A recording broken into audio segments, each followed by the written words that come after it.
What would you say if a cop leaned into your window right now and you blurted out, "I know my rights"? What cops often hear is not confidence, they hear challenge, attitude, and a driver who might talk too much. And that one sentence can turn a basic stop into a fishing trip for anything they can use against you. Hit subscribe right now, because what I'm about to show you could help you stay calm when your heart is racing. When your heart is racing and your lights are flashing in the mirror, you need to be prepared. Like this video now, so you can find it fast when you actually need these words under pressure. Here's the reality. Saying, "I know my rights," feels strong, but it usually does nothing for you in that moment. It does not shut down questions. It does not block a search by itself. It does not end the stop. What it often does is raise the temperature. And when the temperature goes up, your mouth gets you in trouble. In this video, you're going to learn the exact words that work better, when to say them and when not to say them, and how regular drivers hand over their own case without even noticing it.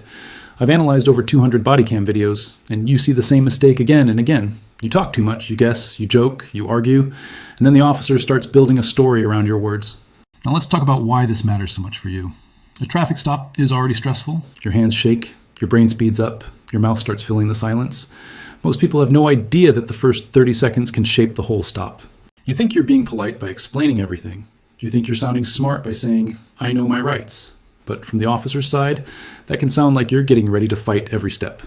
It invites more questions, more attention, and more time on the roadside. That is the danger. You're not trying to win a debate on the shoulder of the road. You're trying to leave safely. You're trying to leave safely with as little damage as possible. Your goal is not sounding tough. Your goal is protecting your freedom with calm, simple words. Let me show you exactly what to say instead of that big emotional line. You keep your voice low, your hands visible, and you say this: "Officer, I will provide my license, registration, and insurance, but I'm choosing to remain silent."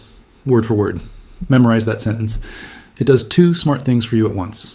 First, it shows you are complying with the basic traffic stop stuff you usually must do. Second, it stops you from feeding the officer extra facts, extra guesses, and extra contradictions. Defense attorneys use this exact line in court because it sounds calm, clear, and reasonable. It does not sound like a fight. It sounds like control.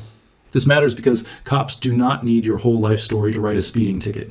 But the second you start talking, you create evidence. Maybe you say you're coming from a bar. Maybe you say you had one beer. Maybe you say you're nervous. Maybe you say your friend borrowed the car. None of that helps you. All of that can be used to justify more digging. Here's what happens in real life. You think talking makes you look innocent. Sometimes it does the exact opposite. Nervous chatter can sound like lies. Small changes in your story can sound like guilt. And once the officer thinks you're hiding something, the stop can get longer, harder, and riskier for you. Bad way. Most drivers say, "I know my rights." You can't ask me that. Then the stop turns tense and the officer starts listening for anything strange. Good way. Smart drivers say, "Officer, I will provide my license, registration, and insurance, but I am choosing to remain silent." Then the officer gets your documents and gets less free information to build on. Watch what happens when you use that line the right way. The whole mood changes. You stop performing. You stop filling the silence. You stop guessing. And you stop giving the officer little pieces that can be turned into a bigger story. This is 100% legal when you stay respectful and still follow lawful orders. You are not required to entertain every question about where you were, where you're going, or who was with you, or what is in the bag on the back seat. You should know one big limit, though. You still usually have to hand over your license, registration, and proof of insurance during a traffic stop. And in some places, your name can be required too. That part matters. You're using silence, not chaos. There's another reason this first line is so powerful for you. It keeps your emotions from taking over. The phrase, "I know my rights," is really about your feelings. It comes out when you feel trapped. It comes out when you feel trapped, scared, or disrespected. But the better line is about your plan. It gives you a script. It gives your brain something solid to do. And once you have a script, panic drops. Your goal is not impressing the officer. Your goal is leaving with as little risk as possible. If you can learn only one thing today, learn this. Calm beats clever. Simple beats emotional. Short beats long. You do not need a speech. You need a sentence. Think you could stay that calm when the lights hit your mirror and your heart starts pounding? Tell me in the comments what you'd say first. Now let's go to the next line you need in your pocket. Because this one saves people all the time. If the officer asks to look in your car, you say this: "Officer, I do not consent to any searches." That is the sentence. Not a lecture, not a joke. Not, "Why? What did I do?" Not, "I know my rights." Just that one line. Then stop talking. Here's the trick they don't want you knowing. A huge number of vehicle searches start with your permission. Not a warrant, not some dramatic law, just your own mouth saying yes. And once you consent, you make your own life harder. If they find something illegal, your consent helps them. If they find something that looks suspicious, your consent helps them. Even if you thought you had nothing to hide, consent takes away one of your best protections. A lot of drivers say yes because the request sounds casual. You mind if I take a quick look? You got anything illegal in here? Just want to clear things up. That sounds small. It is not small. It is a door. Once you open that door, you lose control. Once you open that door, you lose control over where it goes. And if you hesitate, ramble, or try to sound clever, you often end up sounding unsure. Your words matter. Your tone matters. Your silence after the line matters. You say it once, clearly, and then you shut up. No extra speech about the Constitution, no attitude, no challenge, just refusal. Bad way. Most drivers say, sure, I've got nothing to hide. Then the officer gets consent and starts going through the car with your own permission. Good way. Smart drivers say, officer, I do not consent to any searches. Then your refusal is clear, clean, and on the record. This comes straight from Supreme Court rulings and everyday search law. If an officer has a legal reason to search anyway, your refusal may not stop the search. That part is important for you to understand. But your refusal still matters.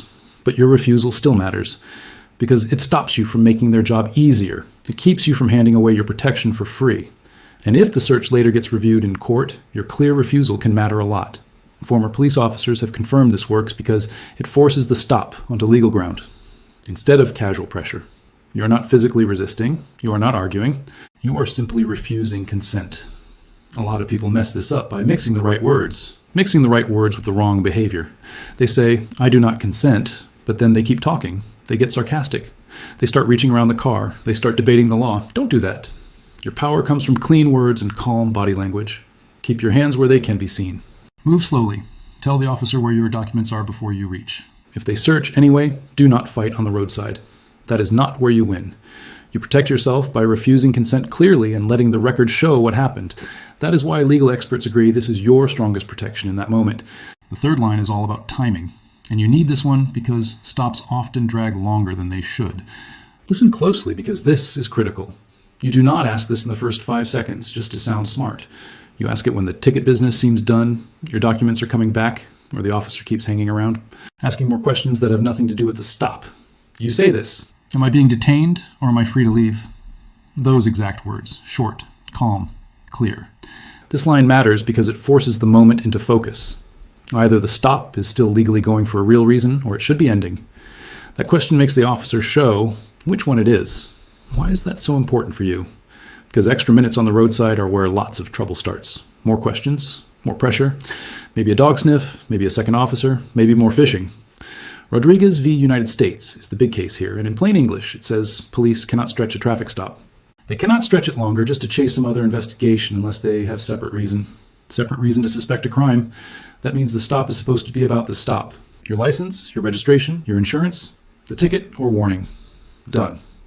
If they want more time, they need more legal ground. Your question helps mark that moment. Bad way. Most drivers say, we done here or what?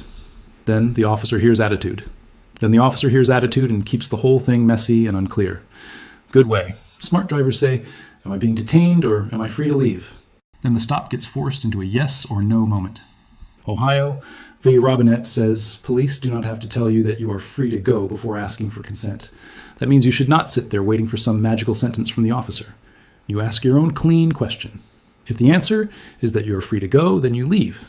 If the answer is that you're still detained, then you stay calm and say less, not more. Here's the reality. You are not trying to trap the officer. You are trying to protect your time. You are trying to protect your time, your position, and your rights with a simple question. A simple question that sounds adult and controlled. And yes, timing matters for you. If the officer is still writing the ticket or checking documents, then you may just be detained. Fine. You do not need to argue about that. But once that work is done, your question becomes powerful because it blocks that weird gray area where drivers sit there chatting themselves into problems. Most viewers already clicked away. If you're still here, you're already ahead of almost every driver. Drop a comment saying, I'm still here if you're serious about protecting yourself. Now, let's talk about the moment that scares people most. The officer tells you to step out. Your heart jumps. Your brain says, this is illegal. Say the line. But the wrong line is still, I know my rights. The better move is this. You ask, are you ordering me to step out? If the answer is yes, you say, I will comply. I do not consent to any searches. That is the full move. You're clarifying the order, then obeying it, then protecting your position. Pennsylvania v. Mimms says that during a lawful traffic stop, an officer can order the driver out. So if the stop itself is lawful, you do not win by refusing to get out. You can make things much worse for yourself that way. Bad way. Most drivers say, I know my rights. I'm not getting out. Then the stop jumps from words to force, and your risk goes through the roof. Good way. Smart drivers say, are you ordering me to step out? And then, I will comply. I do not consent to any searches. Then they protect themselves without creating a new problem. This is 100% legal for you to do. You can comply with a lawful order and still refuse consent. You can step out and still keep your mouth shut. You can stay calm and still protect yourself. That is the whole point of this video. Your rights work best when you use them with discipline. Not with attitude, not with a speech, not with a roadside law school class, just with calm lines you already practiced at home. Let me show you exactly why this matters. The roadside is not the place where you prove how much law you quote. It is the place where you avoid giving them extra reasons, extra evidence, and extra chaos. And if the officer starts asking where your documents are or telling you to move your hands, you stay slow. You stay slow and clear. You say, my registration is in the glove box. I'm reaching now. You keep every move simple. You do not twist fast. You do not dig around without warning. You do not make the stop feel more dangerous than it already is. That protects you too. Because once the officer says you are making strange movements, you have another problem on your hands. Calm speech, slow hands, short answers. That is your winning pattern. Here's the legal backbone in plain English, so you can remember it under stress. Hiibel says some states can require you to identify yourself during a lawful stop, which means silence is not the same as refusing basic identity rules. Pennsylvania v. Mimms is key. Pennsylvania v. Mimms says an officer can order you out of the car during a lawful traffic stop. So your move is compliance, not roadside resistance. Rodriguez v. United States says the stop cannot be stretched. It cannot be stretched longer just to go hunting for unrelated crimes unless there is separate reason. And Ohio v. Robinette says the officer does not have to tell you that you are free to leave before asking for consent to search. Here's the reality. These cases do not mean you win every stop. They mean you have better tools. They show you where your rights really live. Not in a dramatic line, but in short, smart choices. Now picture this with me. You're driving home at night. Lights come on behind you. You pull over safely. The officer walks up and asks where you're coming from. The wrong way starts fast. You laugh nervously. You say, I know my rights, man. Then you keep talking. You say you were just with friends. You say maybe you rolled the stop sign. You say you had one drink 3 hours ago. Now the officer has a pile of little facts. Then comes the casual question. You mind if I take a look in the car? You say, I guess that's fine. I got nothing to hide. Then your trunk is open. Your bags are getting moved, and your own words helped build the whole thing. Watch what happens when you do it the right way. You keep your hands visible. You say where your wallet is before you reach. You hand over your documents.